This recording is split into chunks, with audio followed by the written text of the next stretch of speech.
একজন নবী আল্লাহকে বলেছিলেন যে আল্লাহ আমি মারা যাওয়া কোনো মানুষকে দেখতে চাই, সে কেমন আছে।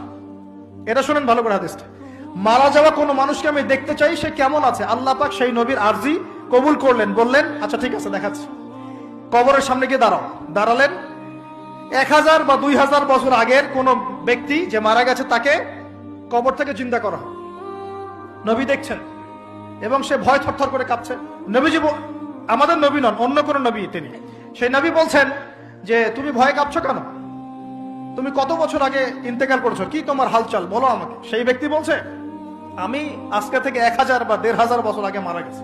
আমি ভয়ে কাঁপছি, যখন আমি মারা যাচ্ছিলাম মালাকুল মউত যে আকৃতি নিয়ে আমার সামনে এসেছিল, ওই আকৃতি আমি এখনো ভুলতে পারি না, তাই দেখে আমি থরথর করে যাচ্ছি। তিনি বলছেন যে আমি 1500 বছর হয়ে গেছে আমার মউতের, কিন্তু আমার দেহ থেকে এখন পর্যন্ত রূহ কবজ করার যে কষ্ট, এই কষ্ট এখনো যায় নাই।